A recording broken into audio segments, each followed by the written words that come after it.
है, ध्यान दीजिएगा।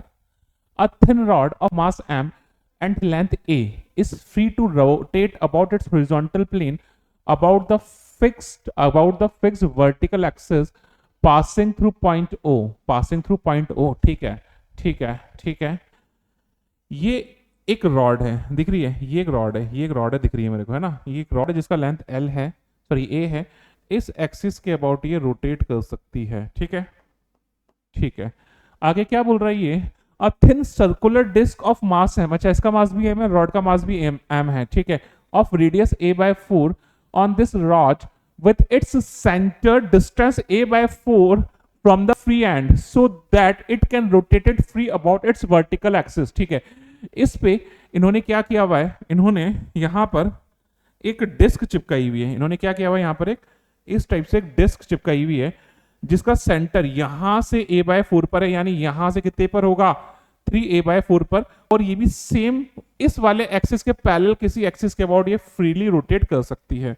आगे बात समझ में, बहुत अच्छी बात, ठीक है, कर सकती है। Okay, assume that both the rod and the disc have uniform density and they remain horizontal during the motion, ये पूरे मोशन में horizontal रोटेट कर रही हैं।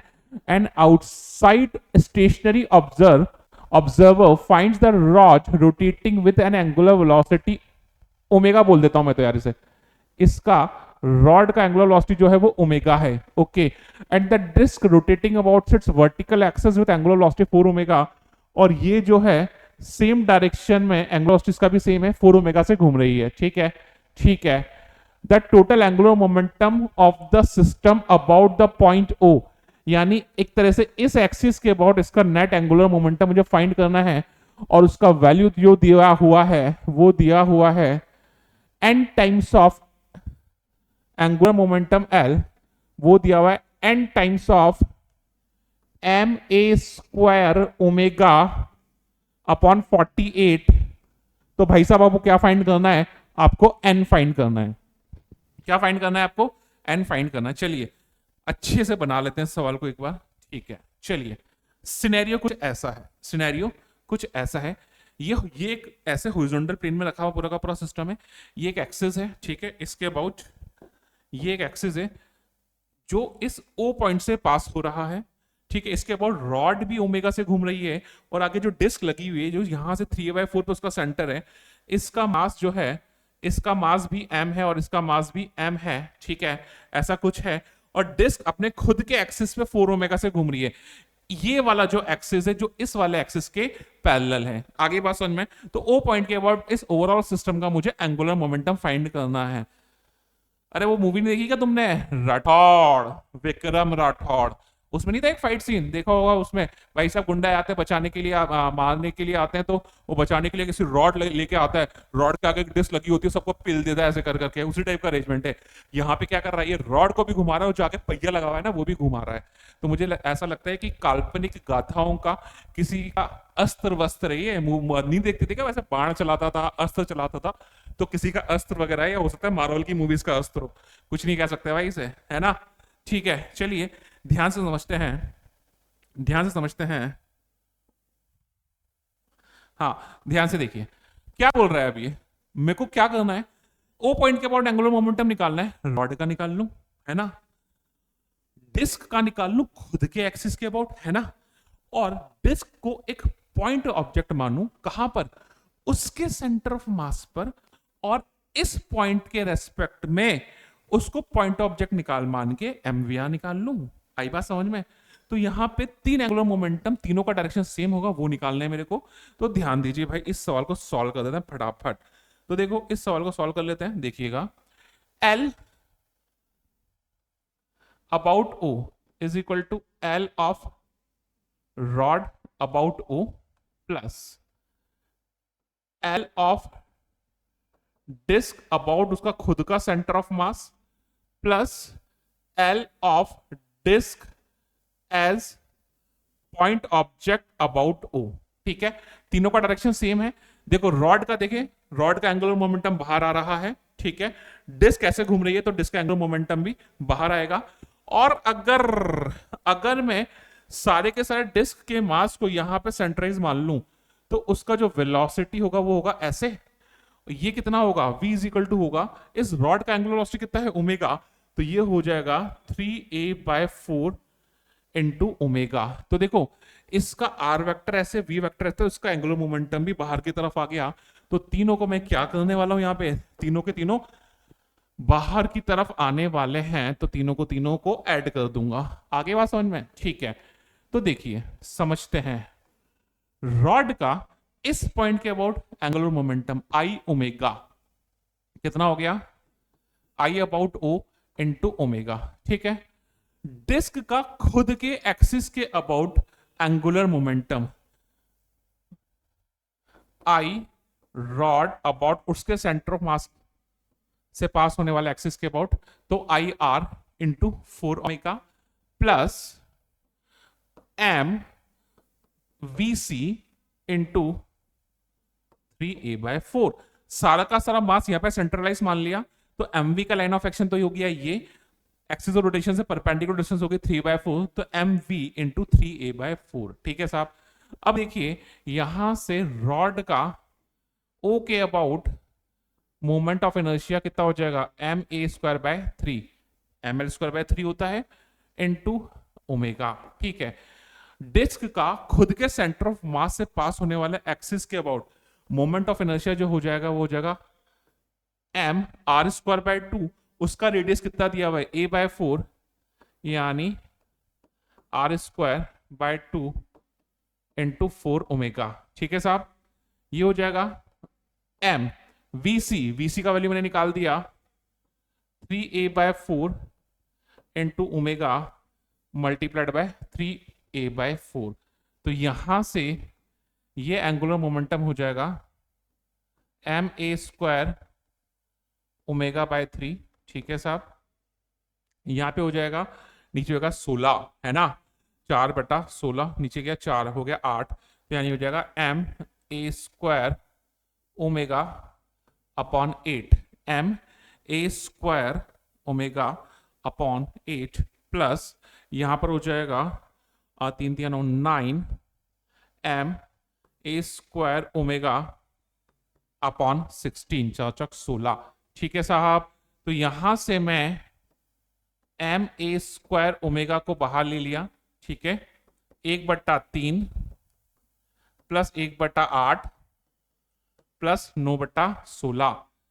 भाई साहब क्या है, कैलकुलेशन ही है यार, मजदूरी करवा रहा है तो ये हो जाएगा ma² ओमेगा, कितना एलसीएम लूं, 3 है, 8 है, 16 है, 48 लेता हूँ, 48 ही आएगा ना, ठीक है। हाँ 16 कम 16 16 16 48, तो ये हो गया 16, ठीक है। और ये हो जाएगा 8 6 48, तो ये हो जाएगा कितना हो जाएगा 6, ठीक है। और ये 16 3 48 9 3 27, ठीक है क्या साहब, कैलकुलेशन, ठीक है। तो ये हो जाएगा 16 3 48 8 6 48 और 16 3 48 9 3 27, ठीक है। तो ये हो गया 16 + 6 + 27 कितना हो गया भाई, ये 6 6 12 12 13 14 15 16 17 18 19 19 का 9 हासिल का 1 2 3 4, तो ये हो गया 49/48 ma² ओमेगा। तो बेसिकली मेरा आंसर क्या आ रहा था, मेरा आंसर क्या आ रहा था भाई साहब, मेरा आंसर आ रहा था ma² omega / 48 multiplied by n, तो ma² omega / 48 multiply by n। तो यहां से जो मेरा n का वैल्यू आ गया है, n का वैल्यू आ गया, वो आ गया 49 इजी क्वेश्चन था, बहुत इजी क्वेश्चन था। अगले सवाल पे चल लेते हैं, अगले सवाल पे चल लेते हैं, ध्यान से देखिए, अगले सवाल पे चलते हैं। अगला सवाल क्या कह रहा है, अगला सवाल आपका जी एडवांस 2021 का सवाल है। अगला जी एडवांस 2021 का सवाल क्या कह रहा है, A horizontal force F is applied at the center of mass of a cylindrical object of mass m, ठीक है साहब। यानी ये कोई सिलिंड्रिकल ऑब्जेक्ट है, इसके सेंटर ऑफ मास पे मैंने एक F फोर्स अप्लाई किया है, ठीक है। आगे क्या बोल रहा है, perpendicular to its axis as shown in the figure, यानी जो एक्सिस होगा वो ऐसे होगा, इस एक्सिस के परपेंडिकुलर फोर्स लगाया है। The coefficient of the friction between the object and the ground is mu, यानी ये जो सरफेस है, ये सरफेस, इस सरफेस पे फ्रिक्शन है, ठीक है, इस सरफेस पे फ्रिक्शन है। The centre of mass of the object has an acceleration a, यानी सेंटर ऑफ मास जो है वो आगे ए एक्सेलरेशन से मूव किया, सेंटर ऑफ मास जो है वो आगे ए एक्सेलरेशन से मूव किया, the acceleration due to gravity is g, acceleration due to gravity जो है वो जी है। क्या बोल रहा है ये, given that the object rolls without slipping, ये बहुत इंपॉर्टेंट चीज है, ऑब्जेक्ट रोल्स विदाउट स्लिपिंग, ये बहुत इंपॉर्टेंट चीज है क्योंकि यही सारा का सारा खेला खेलती है, rolls without slipping. Which of the following statement, चार स्टेटमेंट दिए, चार स्टेटमेंट का अकॉर्डिंग मुझे क्या करना है, एफ की वैल्यू अगर कांस्टेंट है, for the same F the value of A does not depend on whether a cylinder is solid और होलो, यानी अगर मैं एफ कांस्टेंट रखूं तो होलो सिलेंडर और सॉलिड सिलेंडर दोनों का एक्सेलरेशन सेम आना चाहिए, ऐसा हो सकता है क्या, देखेंगे अभी। सॉलिड सिलेंडर है तो मैक्सिमम एक्सेलरेशन 2μg हो सकता है क्या, पता नहीं, देखते हैं। The magnitude of friction force on the object due to the ground is always μmg, क्या हमेशा ही मैक्सिमम स्टैटिक फ्रिक्शन का मैक्सिमम वैल्यू वर्क कर रहा है क्या, ये भी देखते हैं। For a thin walled hollow cylinder acceleration का वैल्यू जो हो जाएगा वो f/2m है, ऐसा है क्या, चार ऑप्शंस है, चार ऑप्शंस को चेक कर लेते हैं। तो देखिए ये आपके पास एक सिलेंडर है, ये आपके पास एक सिलेंडर है साहब, ठीक है। मैंने बोला यहां पर आपको, यहां पर आपका f आगे की तरफ लग रहा है, अगर f आगे की तरफ लग रहा है तो बेसिकली सेंटर ऑफ मास, मैंने बोला ए एक्सेलरेशन से आगे ट्रांसलेशन एक्सेलरेशन लीनियर एक्सेलरेशन हुआ और अल्फा एंगुलर एक्सेलरेशन हुआ, उसका एंगुलर एक्सेलरेशन आपका अल्फा हो गया, ठीक है। क्या क्या फोर्सेस लगेंगे, तो फोर्स कौन कौन से लग रहे हैं वो देख लेते हैं। हमको पता है mg नीचे लगने वाला है, ठीक है, नॉर्मल ऊपर लगने वाला है, बॉडी आगे जाएगी, तो बॉडी आगे जाएगी तो हम लोग को पता है पीछे आपका प्योर रोलिंग है तो स्टैटिक फ्रिक्शन लग रहा है Fs, मुझे पता नहीं है ये Fs मैक्सिमम है या नहीं है, ये मुझे आइडिया नहीं है, ये मैं सोचूंगा देखूंगा अभी, ठीक है, ठीक है। रेडियस जो है, रेडियस जो है वो मैंने मान ली है r है, और जो मास है वो मैंने माना है m है, सवाल ने बोला है ऐसा, ठीक है। अब अगर सिनेरियो ऐसा है तो एक तो ट्रांसलेशन की इक्वेशन बना लूं, ट्रांसलेशन में F लग रहा है आगे और Fs लग रहा है पीछे, सेंटर ऑफ मास अगर आगे A लीनियर एक्सेलरेशन से जा रहा है तो भाई साहब F minus Fs is equal to M A, equation 1 हो गई, F minus Fs is equal to M A, equation 1 हो गई, ठीक है साहब, ठीक है। अगले केस में मैं रोटेशन की इक्वेशन बना लूं, सेंटर ऑफ मास के रेस्पेक्ट में तो नॉर्मल और F तो टॉर्क जनरेट कर नहीं सकता, mg भी टॉर्क जनरेट नहीं कर सकता क्योंकि तीनों की लाइन ऑफ एक्शन जो है वो centre of mass axis rotation से पास हो रही है, सिर्फ जो यहाँ पे फ्रिक्शन है वो टॉर्क जनरेट करेगा, वो बॉडी को, देखो ये हो गया Fs का line of action, axis of rotation से परपेंडिकुलर डिस्टेंस होगी आज, जिसे हम लोग आर्म लेंथ बोलते हैं, बॉडी को ऐसे घुमाएगा, तो यहाँ नहीं, यहाँ पे जो टॉर्क हो जाएगा वो हो जाएगा Fs into R is equal to I alpha. Pure rolling का केस है तो Fs into R is equal to I alpha. अगर प्योर रोलिंग है तो हमें पता है लोएस्ट पॉइंट के एक्सेलरेशन की हम लोग अगर बात करते हैं तो a minus R alpha is equal to 0 होता है, तो a इज इक्वल टू कितना होता है आर अल्फा, तो अल्फा का वैल्यू मैं डाल दूंगा a बाय आर, ठीक है। तो यहां से मेरे पास Fs जो आ गया वो हो गया I a upon r square, this is the equation 2।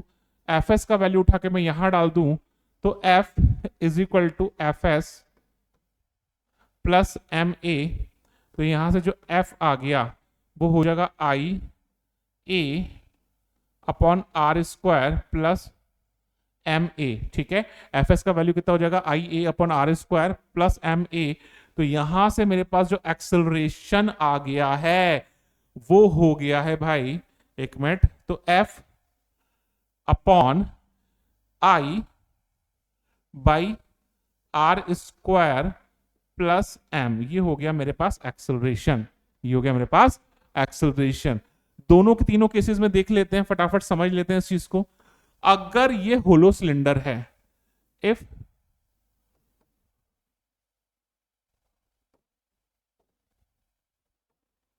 Hollow cylinder है तो यहां पे ए होलो सिलेंडर ये हो जाएगा F अपॉन आई, कितना हो जाएगा होलो सिलेंडर का आई हो जाएगा एम आर स्क्वायर, यार एम का कहीं मैंने लोचा तो नहीं कर दिया, एम का मैंने लोचा तो नहीं कर दिया, नहीं ठीक है देख लेंगे, तो आई हो जाएगा M R square upon r square plus m, I का वैल्यू रख दिया मैंने m are square upon r square plus M, are square से आर स्क्वायर कैंसिल हो गया, तो यानी ए होलो सिलेंडर जो हो जाएगा वो हो जाएगा एफ बाय 2m।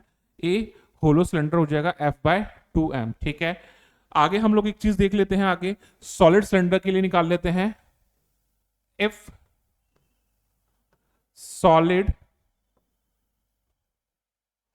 सिलेंडर, तो यहां पे ए सॉलिड सिलेंडर जो हो जाएगा वो हो जाएगा एफ अपॉन आई की जगह आ जाएगा एम आर स्क्वायर बाय 2, आई की जगह कितना आ जाएगा एम आर स्क्वायर बाय 2, तो ये हो जाएगा M R square by 2 R square plus M, are square से आर स्क्वायर कैंसिल हो गया, तो हो गया F upon M plus M by 2 यानी 3m बाय 2।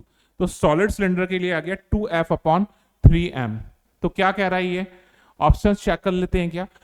तो होलो सिलेंडर का लीनियर एक्सीलरेशन होगा f by 2m, solid cylinder का लीनियर एक्सीलरेशन होगा 2f बाय 3m। देख लेते हैं। For the same f the value of it does not depend on the whether solid cylinder और hollow cylinder. नहीं भाई, अगर f सेम है तो दोनों का एक्सीलरेशन सेम नहीं आ रहा है, दोनों का एक्सीलरेशन सेम नहीं आ रहा है, तो वो बेसिकली डिपेंड कर रहा है, तो ये ऑप्शन नहीं हो सकता। ठीक है, बोल रहा है ना इसने of it does not depend on whether of cylinder is solid और होलो। नहीं, सॉलिड हो होलो हो दोनों का अलग अलग आएगा, डिपेंड करता है। ठीक है, तो ये हो गया आपका पहला ऑप्शन, तो गलत हो गया। ठीक है, दूसरा ऑप्शन क्या कह रहा है, फॉर द सॉलिड सिलेंडर, इसको सोचते हैं अभी। The magnitude of the frictional force on the object due to the gravity is always mu M G. नहीं भाई, कोई जरूरी नहीं है, ये डिपेंड करता है एफ पे। एफ का वैल्यू क्या होगा कि प्योर रोलिंग के केस में एफ एस जो है वो मैक्सिमम तक पहुंच रहा है नहीं पहुंचा है, एफ पे डिपेंड करता है, तो हमेशा ऐसा नहीं होगा, तो ये भी गलत है। क्या बोल रही है, for the thin walled hollow cylinder A is equal to F by 2m, यानी होलो सिलेंडर के लिए एक्सीलरेशन जो है वो एफ बाय 2m आ रहा है क्या। हाँ, होलो सिलेंडर के लिए एक्सीलरेशन जो है वो एफ बाय 2m आ रहा है, यानी ये तो जो है वो सही है। बी देख लेते हैं, सॉलिड सिलेंडर के लिए मैक्सिमम पॉसिबल वैल्यू एक्सीलरेशन की कितनी है। यार एक बात बताओ, अरे ज्यादा पीछे पहुंच गए, एक बात बताओ, यहां से अगर हम लोग बात करें, यहां से बात करें, क्या बोल रहा है ये, मैक्सिमम एक्सेलरेशन चाहिए, मैक्सिमम एक्सेलरेशन चाहिए। ठीक है, तो क्या चीज वेरी कर सकती है, अगर एफ कांस्टेंट है, बॉस एक बात सुनो, एक बात सुनो, अगर एफ कांस्टेंट है, एफ कांस्टेंट है, तो क्या वेरी कर रहा है, सिर्फ ये रहा एफ एस, ये रहा, ये रहा।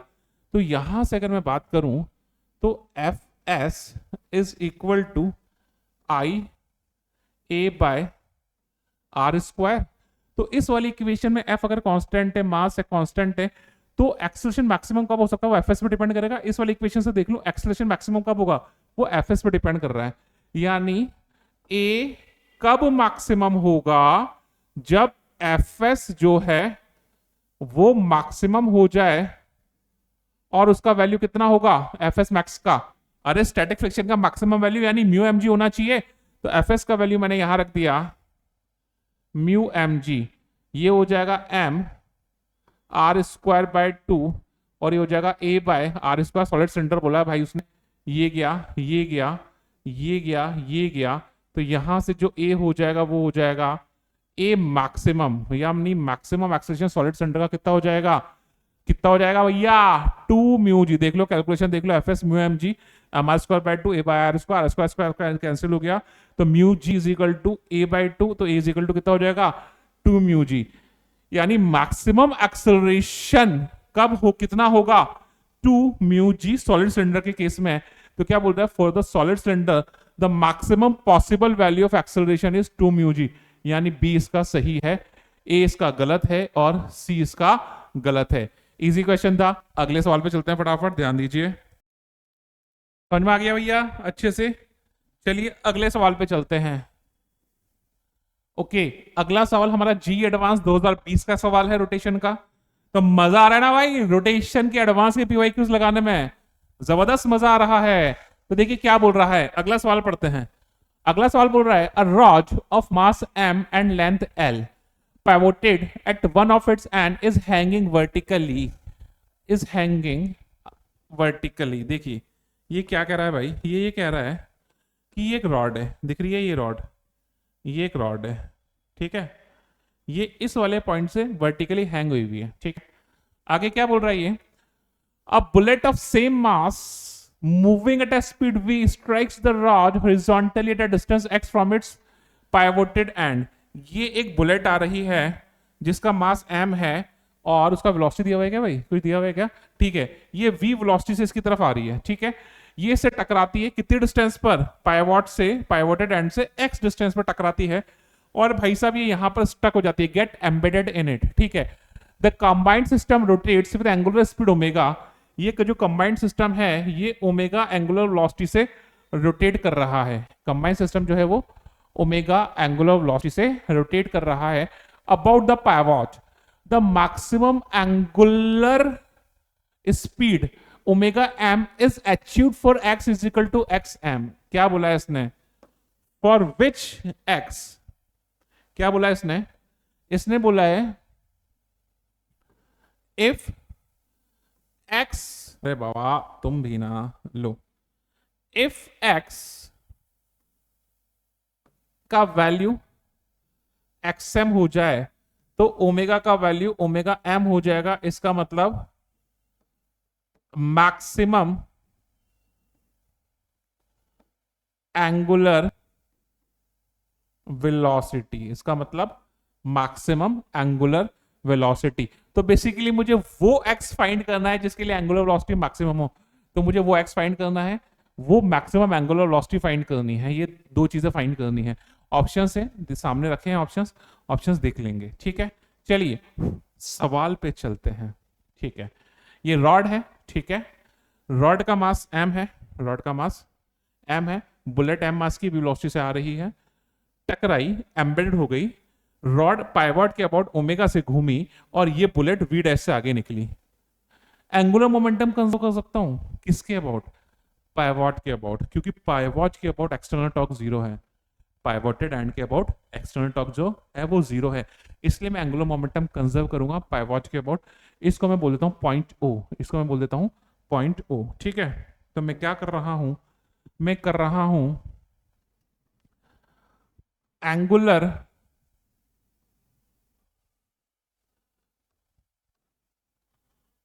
मोमेंटम कंजर्वेशन अबाउट ओ, ठीक है। इनिशियली रॉड रेस्ट में थी तो उसका angular momentum okay about 0, but ball जो है, सॉरी गोली जो है वो v से जा रही है तो उसका mv ऐसे परपेंडिकुलर डिस्टेंस x हो गई और डायरेक्शन आई बाहर की तरफ। तो इनिशियल एंगुलर मोमेंटम रॉड का तो हो गया 0, बुलेट का हो गया mvx। आगे बात समझ में? आगे बात समझ में? बहुत ही अच्छी बात, ठीक है। टकराने के बाद रॉड घूमी आई ओमेगा, सॉरी ओमेगा से पाइवोट के अबाउट, तो आई जो हो जाएगा वो हो जाएगा उसका लेंथ कितनी दी हुई है? लेंथ दी हुई है क्या कुछ? लेंथ एल गिवन है ना, लेंथ एल गिवन है, ठीक है। तो ये हो जाएगा M L square by 3 into omega, और जो बुलेट है उसका भी मास कितना है? एम है, तो उसका एम वी डैश का डायरेक्शन हो गया ये, उसका वैल्यू, उसका डायरेक्शन भी बाहर की तरफ आया। उसके लीनियर मोमेंटम पर परपेंडिकुलर डिस्टेंस हो गई एक्स, उसका एंगुलर मोमेंटम हो गया M V dash into X. और हम लोग को पता है हेयर जो v डैश हो जाएगा वो हो जाएगा x ओमेगा, v डैश जो है हो जाएगा वो हो जाएगा x ओमेगा, क्योंकि वो एम्बेडेड ही तो है।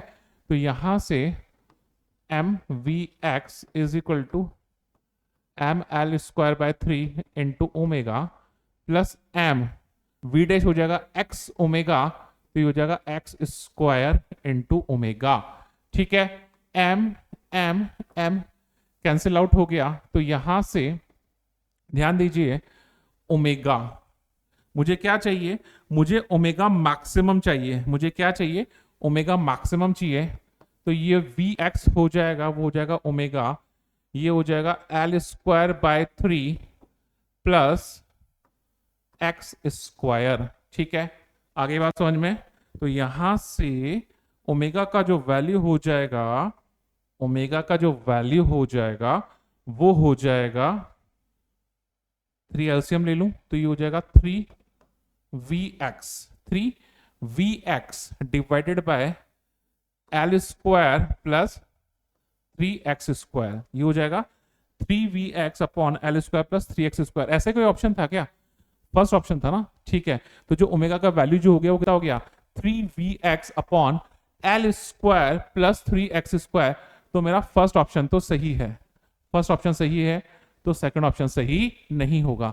अब किस x के लिए ओमेगा मैक्सिमम होगा? किस x के लिए ओमेगा जो है वो मैक्सिमम होगा? तो देख लीजिए, for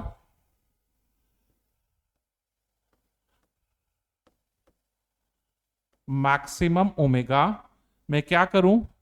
D omega by dx को जीरो कर दूं, डी ओमेगा बाय dx को जीरो कर दूं। तो यहां से मैंने डी ओमेगा बाय dx लिखा, u अपॉन v लगा देता हूं, तो नीचे वाले का square L square plus 3x square का स्क्वायर, नीचे वाला as it is L square plus 3x square. 3v मैंने बाहर कॉमन ले लिया, 3v बाहर कॉमन ले रखा है मैंने, जरूरत है नहीं उसकी, ठीक है। x का डिफरेंशिएशन हो गया 1 minus x as it is, नीचे वाले का डिफरेंशिएशन एल स्क्वायर का हो गया 0, 3x स्क्वायर का हो जाएगा 9x, और ये किसके बराबर हो जाएगा? 0 के। 3v 0 में गया, ये 0 में गया, तो यहां से L square plus 3x square minus of 9x square is equal to कितना हो जाएगा? 0। तो यहां से बेसिकली मेरे पास आ गया 9 ही है क्या? नहीं यार 6 होगा ना, एक मिनट रुक जाओ, यहाँ पे क्या किया मैंने, नीचे वाले का डिफरेंशिएशन किया 6x होगा, सॉरी ये गलती करी ना मैंने, यहां पर ये 6x होगा, ठीक है, यहां पर ये 6x होगा। नीचे वाले का डिफरेंशिएशन करो ना यार, नीचे वाले का डिफरेंशिएशन एल स्क्वायर का डिफरेंशिएशन तो हो गया 0, 3x स्क्वायर का डिफरेंशिएशन हो गया 6x, ठीक है। तो ये हो गया L square plus 3x square minus of 6x square, ठीक है। तो यहां से ये 0 हो गया, तो ये हो गया L square minus of 3x square, 3x square minus 6x square minus 3x square is equal to 0। तो यहां से जो x का जो वैल्यू आ जाएगा वो आ जाएगा l बाय √3। इस x के लिए, इस x के लिए जो ओमेगा होगा वो मैक्सिमम होगा, तो एक तरह से ये हो गया xm कितना हो जाएगा? l by √3। xm जो हो जाएगा वो कितना हो जाएगा? l by √3। तो मेरा सी ऑप्शन भी सही है। ओमेगा मैक्सिमम कितना होगा वो निकाल लूं, इस वैल्यू को, इस x की वैल्यू को मैं ओमेगा में डाल दूं क्या? इस x की वैल्यू को मैं ओमेगा में डाल दूं क्या? तो मेरे पास मैक्सिमम ओमेगा हो जाएगा। तो भाई साहब ओमेगा मैक्सिमम ये रहा 3v, x का वैल्यू हो जाएगा l by √3 upon L square plus 3x का वैल्यू हो जाएगा l बाय √3, यानी ये हो जाएगा एल स्क्वायर बाय 3। ये गया, ये गया, यहां से कितना आ गया? ये √3 हो गया, ये √3 VL upon L square, √3 VL upon L square plus L square 2l square, ये गया, ये गया, तो ये हो गया √3v बाय 2l। कितना आ गया? √3v bye 2l। तो जो ओमेगा मैक्सिमम हो गया वो हो गया √3v अपॉन 2l। अरे भैया जबरदस्त, अच्छा सवाल था। तो जो ओमेगा मैक्सिमम हो गया वो हो गया √3v upon 2l। Easy question था, तो मेरा डी ऑप्शन भी सही है। चलिए इसी टाइप के और advance PYQs and mains PYQs की सीरीज लेके सीरीज को कंटिन्यू करते फिर मिलेंगे। प्लीज चैनल को लाइक कीजिए, सब्सक्राइब कीजिए, शेयर कीजिए। धन्यवाद।